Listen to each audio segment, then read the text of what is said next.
Nous sommes la moyenne des personnes que nous fréquentons. Je suis Mathieu Stéphanie et je vous propose de rencontrer des entrepreneurs, sportifs ou artistes qui vont faire exploser notre moyenne.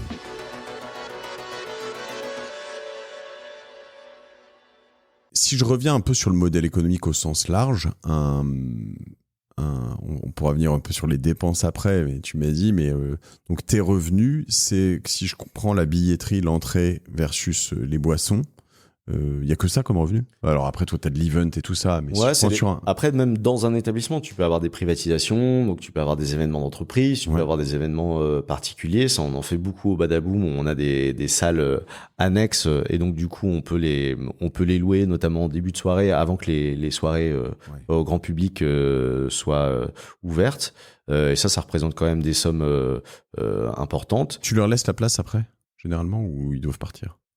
Généralement, ils peuvent rester sur place. Ouais. Généralement, ils peuvent rester sur place. Et voilà. Mais c'est essentiellement ça. Hein. Donc, c'est on va dire la partie commercialisation du lieu, les boissons et les entrées. Et si je dois faire ou dois mouiller une répartition de chiffre d'affaires là-dessus, on va dire que ça dépend des établissements, de la typologie, mais on va dire que aujourd'hui la billetterie est de plus en plus importante. Ça va peut-être représenter dans la globalité entre 40 et 50%. Tu vas avoir tes bars qui 40, ah ouais, j'aurais pas dit ça. Ok. Ouais.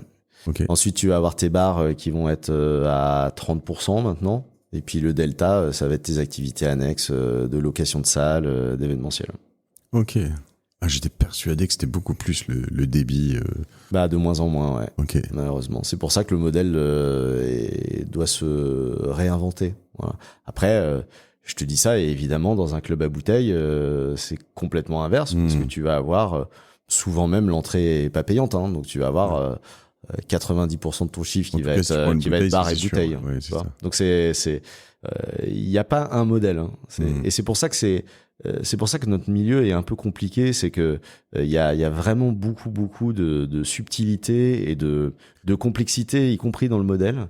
Et souvent cette manque de clarté rend le milieu un peu obscur. Hein. C'est vrai, mais ça ouvre aussi un peu de créativité, quoi. Donc c'est assez cool. Ouais. Et là-dessus, dans les grandes lignes, mais pour finir sur le business plan, mais voilà, les dépenses, t'as le lieu qui te coûte assez cher, j'imagine. T'as un loyer, t'as un loyer qui normalement doit te représenter entre 5 et 10% de ton chiffre d'affaires. Ok. Ensuite, t'as ton personnel, on va dire que entre 20 et 30%. Ok, super. Ton personnel. Et après, t'as la ligne artiste. Et là, ça peut varier on va dire de 10, 15, 20, voire 25% de ton chiffre d'affaires. Donc si tu veux, c'est une dépense qui est vraiment très très importante, les artistes. Et c'est pour ça que nous, on n'a jamais trop compris pourquoi est-ce que les gens considéraient pas qu'on était des lieux culturels.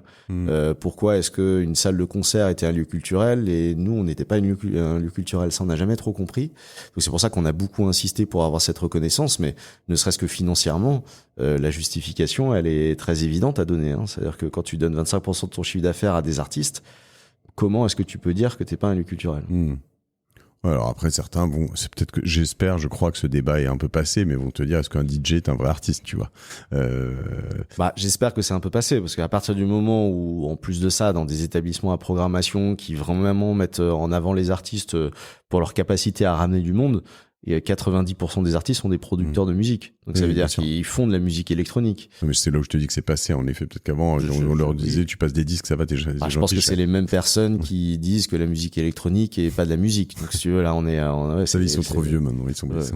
Et comment, là-dessus, d'ailleurs, tu payes des droits aussi sur tous les morceaux qui passent? On a deux types. On a la SACEM et on a la SPRE. Donc la SACEM, ça rémunère les auteurs, et la SPRE, ça rémunère les ayants droit. Pour caricaturer, c'est un peu plus complexe que ça.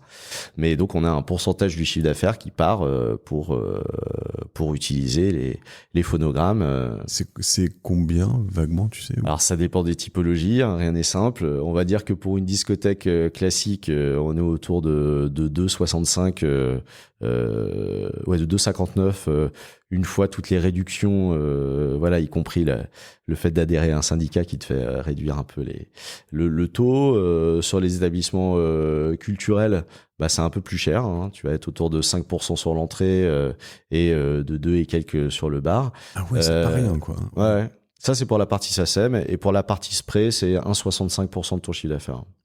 Ah ouais, donc au total, tu peux assez vite te retrouver à 8%. Que tu vas Puis t'as aussi le CNM, Centre National de la Musique, pour les lieux culturels, qui te prend sur les entrées 3,5%. Ok. Donc tout ça mis bout à bout, ça fait des... Ouais, chaque fois, c'est plus que ta marge à toi, en fait, quasiment tout ça. Ah ouais, c'est ouais, ouf. Ouais. Ok, très clair. Ouais, c'est vrai que là-dessus, et quand tu me parlais des DJ amateurs ou voilà qui arrivent, c'est plus Panic Room, c'est ça ce que tu me disais tout à l'heure. Oui, alors après, comme je t'ai expliqué, c'est vrai qu'on les fait commencer au Panic Room, mais après ils évoluent dans les autres établissements. Ouais. Et tu payes toujours un DJ quand il vient? Ah oui, bien sûr. Ouais. Et c'est quoi un ticket d'entrée, un DJ qui débute? Bah le cachet minimum en tant qu'artiste intermittent du spectacle, c'est 100 € net.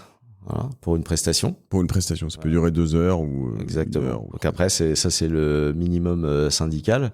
Et puis après, voilà, comme on a évoqué, ça peut monter sur des sommes complètement... Donc vous pratiquez du 100 € net pour certains qui débutent, à qui vous mettez un pied à l'étrier, et puis vous allez jusqu'à exactement 20 000, 30 000. Ouais. Et puis après, tu peux avoir aussi des systèmes d'intéressement en fonction du résultat de la soirée. Ça, c'est pour les artistes qu'on prend parce que, notamment, c'est ce qu'on appelle les collectifs, qui eux, on les prend aussi pour leur capacité à ramener du monde et à fédérer une communauté autour de leur nom et de leur venue. Claire. C'est ce qui me surprenait, c'est peut-être Attends, il y en a qui tu donnent une commission sur le. Bien sûr. Ok. Ouais. Qui est de quoi? C'est quoi encore une fois, ça varie. Ça peut être au Panic Room, ça va être un pourcentage du chiffre d'affaires, par exemple. Sur d'autres établissements, on va faire des deals de coproduction. Donc ça veut dire qu'on va prendre un tableau de prod, c'est-à-dire on va rentrer dans le tableau tous les frais. Et puis, on va se partager le résultat. Alors, ça peut être 20, 30, 50% du résultat qui revient au co-organisateur en fonction de sa capacité à mobiliser du monde, aussi à son besoin d'avoir des gros artistes pour amener du monde. Un artiste, un collectif qui est capable de remplir Virage en bookant des artistes très peu chers, on est OK pour lui donner une grosse partie de la marge. Par contre, quelqu'un qui nous dit, moi, par contre, je peux ramener du monde, mais il faut dépenser 20 000 € de plateau, la marge, on va la garder pour nous au maximum. Virage, c'est combien de personnes? C'est 1350 en réel, en même temps, ouais. Donc, sur une nuit classique, on fait 1600 personnes, 1700 personnes. 1700 personnes. Là, et tu peux te dire, finalement, si je dois faire des trucs, une nuit classique, ça peut faire 1700. Allez, je vais dire ton entrée moyenne à 15 €. Ah ouais. Un bon chiffre à Virage, c'est je sais pas, c'est 60 000 € TTC. J'allais dire 50, ok. TTC, ouais. Oui, ça, je suis quasiment sur leur taxe. On est presque bon. Ouais, peut-être pas des taxes à 20%, surtout, j'imagine, si. Sur l'entrée, c'est 5,5. Sur une partie du bar, c'est 10 pour les softs et 20 pour l'alcool. Ça, c'est une bonne soirée, 50 000. Ouais, en effet, faut les faire, hein, quand même, ouais. Et après, à la fois, t'es souvent plein dans ces trucs-là, ouais. Alors, Virage, c'est un établissement qui est semi en extérieur. On est sous le périphérique, donc on est en extérieur et protégé par le périphérique. Donc, on est assez tributaire sur Virage des températures ainsi qu'un peu du temps. Parce que malgré tout, quand il pleut, on est protégé, mais les gens sont quand même moins partants pour partir dans un lieu extérieur quand il pleut. Donc on est très tributaire du temps. Donc cette saison, Virage, ça a été plutôt cool parce qu'on a eu une très belle avant-saison, avant-été. Là, toute la partie printemps a été très cool. Donc Virage, c'est un établissement qui marche très bien. Et tu fermes quand il fait 0 ? On ferme l'hiver. Okay. Donc le Virage, ça s'arrêtera le 1er novembre. On fait notre dernière soirée à Virage. Et après, on ferme. Voilà. Et on réouvre mi-avril pour le beau temps. Sur le Badaboom, on a c'est une clientèle qui est mixée entre une clientèle de quartier, club de quartier. Donc du coup, on a des gens qui viennent sans même connaître la programmation forcément. Alors ils connaissent l'établissement, ils savent quel type de musique ça va être, quel type de clientèle, etc. Ils sont quand même un peu au courant, mais c'est pas des personnes qui vont venir spécifiquement pour voir un DJ, mais qui viennent sur la réputation de l'établissement au long cours. Voilà. Et ça nous permet d'avoir une base de, je sais pas, peut-être 300, 400 personnes qui viennent par soir, le week-end, voilà, sans trop savoir c'est quoi. Et après, ce qui va faire la différence, c'est les gens qui viennent pour la programmation et qui vont faire la différence entre une bonne soirée et une mauvaise soirée. Comment tu réussis à faire durer un badaboom? Comme justement ces gens-là, à un moment, tu parlais, ils étaient dans le 11e, ils ont eu des enfants, ils ont machin, donc tu dois les remplacer parce qu'ils sortent un peu moins ou... Ouais. Et ben ça, c'est des cycles. Les établissements, voilà, il y a des cycles, il y a des modes. Et nous, on travaille avec des directeurs et directrices artistiques. Leur rôle, c'est de sentir justement les tendances musicales, les attentes des clients pour coller au maximum à ces attentes et faire en sorte que on soit toujours à des niveaux de fréquentation qui soient corrects. Donc ça, c'est un vrai boulot et c'est le boulot de directeur artistique.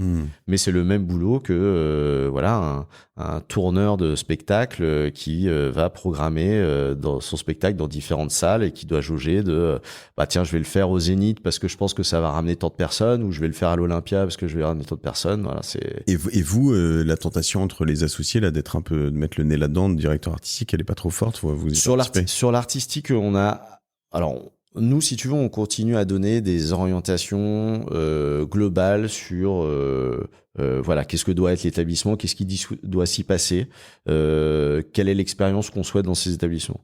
Après, comment est-ce qu'on le concrétise en termes de programmation? Ça, c'est leur rôle. Et nous, on n'intervient pas du tout dans la programmation. On n'intervient plus du tout dans la programmation. Après, on peut aussi soumettre des idées, mais c'est toujours le directeur artistique qui décide de ce qu'il va programmer. Et c'est un directeur artistique par établissement? Alors, c'est un directeur où on a une directrice artistique à Virage qui s'appelle Rag. On a une directrice artistique pour le Panic Room et pour l'étage du Badaboom qui s'appelle Estelle. On a un programmateur qui s'appelle Thibaut pour le club du Bada. Et pour la Casbah, on a aussi un DA parce que malgré que ce soit pas un club à programmation, la direction artistique musicale est hyper importante et il a un regard un peu sur l'ensemble de l'établissement, y compris sur la partie restauration. Et là, il s'appelle Sylvain. Voilà. Donc à chaque fois, on a un référent pour cette partie faire venir. Voilà. Et okay. C'est en respectant les guidelines qui sont celles du lieu, de savoir comment est-ce que il joue avec cette guideline pour faire venir du monde.